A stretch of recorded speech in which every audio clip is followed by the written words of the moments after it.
I ho farem ara amb la intervenció de la Maria Jesús Herrera Vilches, psicòloga feminista, amb trajectòria en intervenció especialitzada en dones migrades, violències masclistes, trauma i salut mental de les dones al llarg del cicle vital. Té una gran experiència en tot aquest món i és coordinadora d'atenció a violències masclistes de Mujeres Palante. María Jesús, Palante. Hola, buen día. Antes de comenzar a hablar de esta ponencia, ¿no?, de violencias machistas en mujeres migradas con baja cualificación laboral, la cual abordaré desde una estructura y una mirada comunitaria y reparadora, quiero contarles desde dónde partimos como Mujeres Palante y desde dónde yo me posiciono para hablar de esta temática. Mujeres Palante es una asociación feminista, interseccional, antirracista, compuesta por mujeres migradas hace más de 16 años y que tiene como objetivo acompañar a mujeres migradas. Mujeres Palante nace del colectivo Maloca, un colectivo colombiano, un colectivo mixto, desde donde se da cuenta que las mujeres tienen unas necesidades distintas a las de los hombres y por eso se forma Mujeres Palante para responder a estas necesidades femeninas del colectivo. Sin embargo, a medida que comienza y en sus primeros años se da cuenta que no son solo las mujeres colombianas las que tienen esa necesidad, sino que somos todas las mujeres migradas, y ahí es donde abre este colectivo, esta asociación, no solamente al colectivo colombiano, sino a las mujeres migradas. En Mujeres Palante trabajamos con varias líneas, una de ellas es la atención y el acompañamiento a mujeres que sufren y han sufrido violencias machistas. Hay un área súper importante y potente de primera acogida, un área de formación, un área de cooperación internacional y un área de incidencia económica, incidencia política, perdón. ¿Por qué las nombro? Porque son importantes, porque van a hacer que nuestro trabajo esté interrelacionado y que va a ser también la visión que les voy a comentar a continuación desde donde partimos y desde donde trabajamos. Como lo han dicho en la presentación, yo soy psicóloga de formación, me he especializado en mujeres y específicamente en mujeres que han sufrido violencias machistas. Trabajo desde un enfoque feminista, interseccional y antirracista, acompañando diversas formas de violencia. Mi aproximación comunitaria entiende que la violencia no es un fenómeno individual, privado ni aislado, sino una expresión estructural y política que opera sobre cuerpos feminizados y racializados, que también es el posicionamiento que han trabajado mis compañeras que han hablado anteriormente. En esta ponencia abordaré las violencias machistas que viven las mujeres migradas con baja cualificación laboral, que trabajan en industrias, que trabajan en sectores de los cuidados y el hogar, en sectores de hostelería y servicios, entendiendo que estos espacios no son solamente espacios de trabajo, sino que también son dispositivos de reproducción de jerarquías coloniales de género, raza y clase.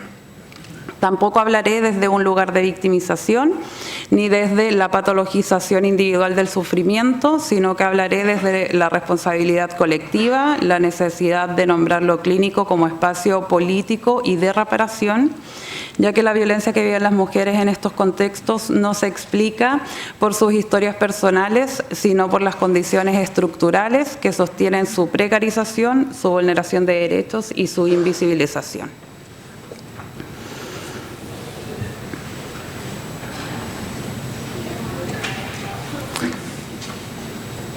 Cuando hablamos de violencias machistas en mujeres migradas que ocupan estos trabajos feminizados y precarios, necesitamos movernos, como decía anteriormente, desde una lectura individual y privada de violencia a un marco estructural. ¿Por qué? Porque estas violencias son producidas por la intersección de estos tres sistemas de dominación que operan simultáneamente, los cuales son el patriarcado, el racismo institucional y el capitalismo neoliberal. La interseccionalidad, en este sentido, no es solamente una categoría identitaria, sino que es una categoría material que nos permite comprender cómo determinados cuerpos están destinados a determinados trabajos. Trabajos muchas veces invisibles, desvalorizados, mal remunerados y socialmente desprestigiados. Esto pensamos yo y pensamos desde Mujeres Pa'lante que no es una casualidad, sino que es una continuidad colonial. Las condiciones laborales de las temporeras en cooperativas de fruta o internas en cuidados de hogares, camareras de piso, trabajadoras de limpieza y hostelería constituyen un dispositivo de vulneración sistemática donde la violencia machista no es la excepción, sino que funciona como el contexto donde se dan estas violencias. Además, las mujeres viven barreras estructurales para buscar ayuda y para denunciar, barreras que tienen que ver con las barreras idiomáticas, las barreras jurídicas y administrativas, las barreras económicas ligadas a la supervivencia, dificultades para acceder a derechos laborales básicos, el miedo real a perder el trabajo, la vivienda o el permiso de residencia y un racismo institucional explícito. Esta acumulación no solo produce un daño psicológico, sino que también produce un daño estructural que a medida que va haciendo capas se va transformando en un trauma complejo. Es interesante que además estas barreras estructurales que complejizan y dificultan que las mujeres busquen ayuda y se atrevan a denunciar, también se transforman en dispositivos de amenaza, ¿no? Son las mismas barreras que tienen, son las amenazas que se les hace para finalmente terminar siendo víctima, ¿no?, de estas violencias. ¿Cómo se producen las violencias en los sectores laborales en los que se insertan mayoritariamente las mujeres migradas con baja cualificación? Las violencias machistas que viven las mujeres migradas en el ámbito laboral se expresan de formas distintas según el sector, pero comparten patrones comunes que son la subordinación, la dependencia económica, el aislamiento, el silenciamiento y el racismo. Creo que ha salido a través de las exposiciones de las compañeras anteriormente, pero las violencias más vividas son las violencias de tipo sexual, las violencias psicológicas y las violencias físicas, independiente de que el ámbito sea el laboral. En la industria agroalimentaria, por ejemplo, y cooperativas de fruta, observamos violencias normalizadas que tienen que ver con la coerción sexual, los chantajes, las amenazas vinculadas a los contratos temporales y precarios y a la residencia temporal que depende de estos contratos laborales. De esta manera, el cuerpo femenino migrado se vuelve una moneda de intercambio y la relación laboral se vuelve un dispositivo de violencia. En el ámbito del hogar y los cuidados, las internas especialmente no tienen esta frontera de lo privado y lo público. Aquí la frontera entre la explotación laboral y la violencia machista desaparece. Muchas mujeres no tienen una habitación propia, no tienen horarios laborales claros, ni privacidad, ni acceso a salud o a espacios de ocio. Allí no solo trabajan, sino que viven bajo un control permanente y de dependencia total. Norma ya ha mostrado un estudio súper potente donde hay relatos de compañeras en estos contextos. Sin embargo, yo creo que siempre que vamos rascando un poco más, vemos cómo se van encrudeciendo también las realidades y las situaciones, ¿no? No pondré más ejemplos porque está súper claro, pero hay situaciones en las que nos cuentan y escuchamos estos relatos que yo creo que ni siquiera, si no los vivimos, no somos capaces de imaginarnos, ¿no? De que una persona puede estar durmiendo en la misma cama que la persona que la contrata, lo menos es raro. Yo creo que cuando no hay ese límite, pues no nos podemos imaginar ningún otro límite, ¿no? Aquí el cuerpo, por eso digo, el cuerpo es una moneda más de intercambio. Se pierde en esta relación, ¿no? En la hostelería y los servicios, la sexualización también es parte del puesto de trabajo. Aquí hay muchas prácticas que no son consideradas violencia, sino que son consideradas una condición y que puede incluso ser explícita antes de contratar. Hablamos de un contrato en estas situaciones que no es un contrato formal al que estamos acostumbradas, sino que es un trabajo, cuando hablamos de precarización de las mujeres en estos ámbitos laborales, también partimos de la base de que la mayoría está en una situación administrativa irregular, ¿vale? Entonces, la posición de derechos no es la misma. Entonces, por eso digo que cuando incluso está desde un inicio, bueno, porque se sienten como con el derecho, ¿no?, de pedir estos favores o esta sexualización como parte del trabajo, que funcionaría como un disfraz de esta normalidad laboral. A esto se suman las violencias institucionales, como el racismo en los trámites administrativos, las respuestas inadecuadas en los servicios, la infantilización, la estigmatización y la culpabilización. Todo esto configura un entramado donde las mujeres aprenden que denunciar o pedir ayuda puede tener consecuencias mayores que soportar la violencia, y la violencia se sostiene porque el sistema laboral las necesita vulnerables, disponibles y reemplazables.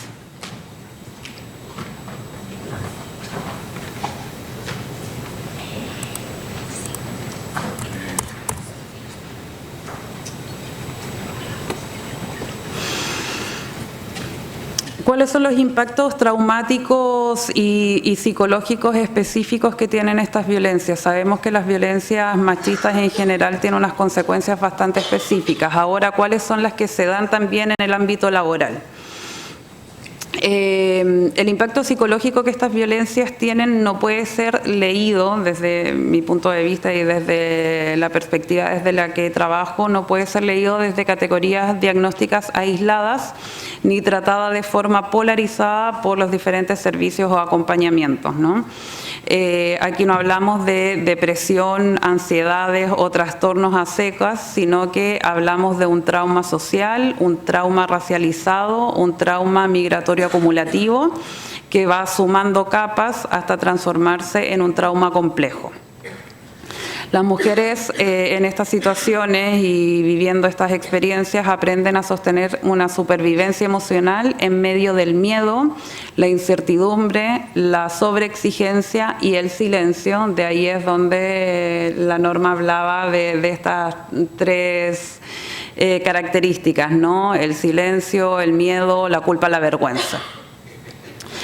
Muchas desarrollan una disociación funcional, que es seguir funcionando mientras desconectan de su cuerpo, desconectan de su emocionalidad para poder seguir resistiendo a estas determinadas y distintas formas de violencia. El cuerpo se vuelve un territorio donde la violencia deja huella, hay dolores crónicos, la fibromialgia, los trastornos del sueño, agotamiento y cansancio extremo, y aquí la somatización no es un síntoma, sino que es una forma de lenguaje que tiene el cuerpo de expresar y de contar todas las violencias que se han vivido. Además, se produce una erosión de la agencia, la sensación de no tener derecho a exigir, no tener derecho a nombrar lo que sucede, no tener derecho a ser cuidada. Y esto se agrava por la barrera de acceso real a recursos y apoyos, a horarios incompatibles con los servicios, muchas veces, y en el mejor de los casos, cuando tienen un día a la semana o una tarde que suele ser un domingo, los servicios de acompañamiento, los dispositivos ya no están atendiendo. Se agrava por las represalias laborales, la precariedad jurídica y económica y la falta de espacios de contención culturalmente seguros. Aquí no hablamos de un estrés postraumático, sino que hablamos de un trauma vinculado a distintas capas de diferentes traumas, ¿no? Estamos hablando de trauma complejo, el que se produce por una exposición prolongada y acumulativa a múltiples formas de violencia y de opresión en el tiempo, sin posibilidad de escape real, sin acceso a suficiente apoyo, legitimación ni reparación. Dentro de este trauma complejo, mujeres migradas Se incorporan capas específicas que tienen que ver, como decía anteriormente, con el trauma migratorio, con el trauma racializado, con el trauma institucional, el trauma laboral, el trauma machista. Aquí no funcionan como traumas separados o como sintomatologías separadas, sino que se van acumulando y reforzando mutuamente. Y es por eso, y entendido de esta manera, que la clínica individual estandarizada no alcanza, porque el origen del daño no es individual, sino que es estructural, material y político. Por ende, la reparación no es solo una intervención en un trauma individual y específico, sino que tienen que intervenir condiciones estructurales que produjeron ese trauma.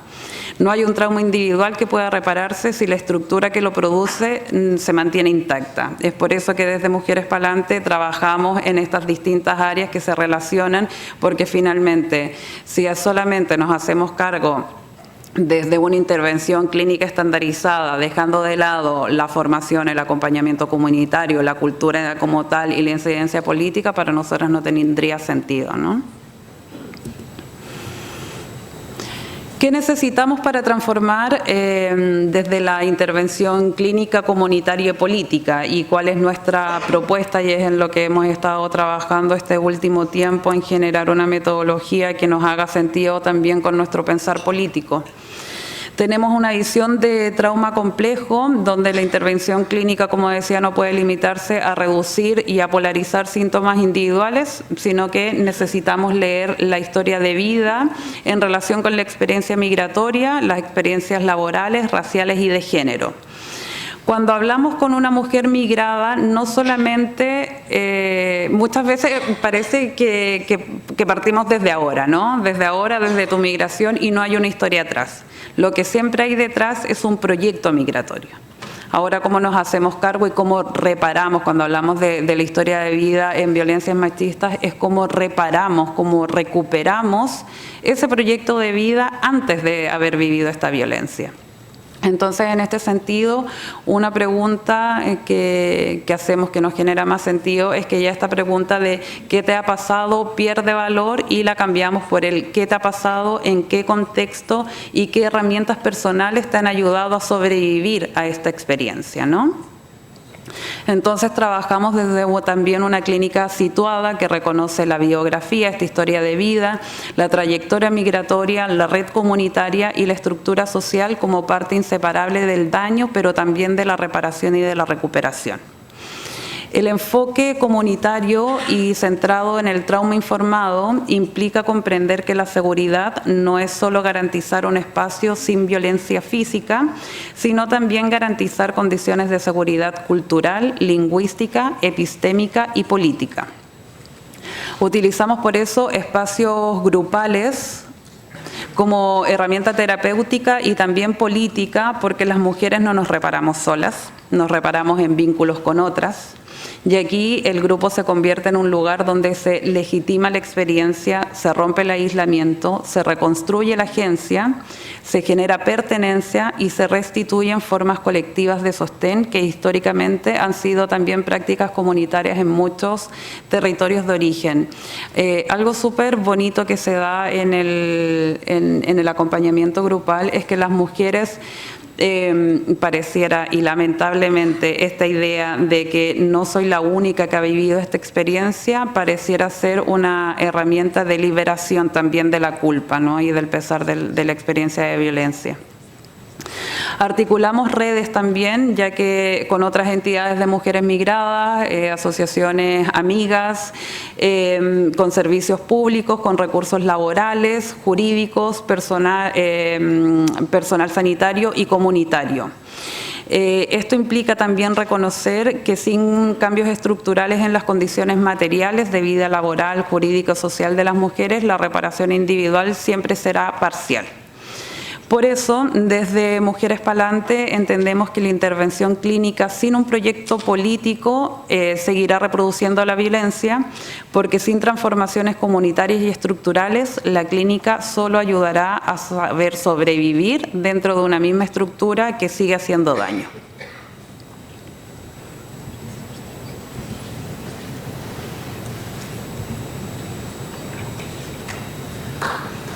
Todavía no. Gracias, pero gracias. Solamente para cerrar, ¿no? Yo partía diciéndoles cómo es la forma en que trabajamos desde Mujeres Pa'lante con estos distintos ámbitos, cuál es nuestro posicionamiento con las violencias que independientemente del ámbito en el que se da siguen siendo violencias estructurales, sigue habiendo una violencia racista, colonialista, estructural de base, y es por eso que independientemente de cuál es la visión desde la parte clínica, nosotros apostamos por un trabajo comunitario y político que integre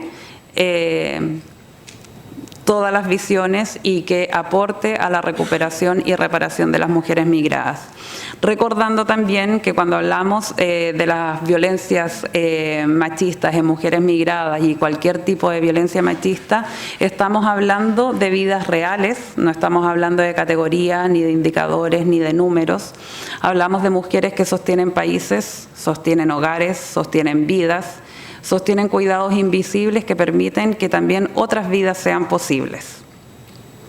La violencia machista sobre mujeres migradas con trabajos precarizados no es un accidente social, sino que es una decisión estructural, es un modo histórico de organización del poder y que se sigue manteniendo hasta hoy en día. Las vidas de las mujeres migradas importa, su dolor importa, sus cuerpos importan y por supuesto su libertad importa. Muchas gracias.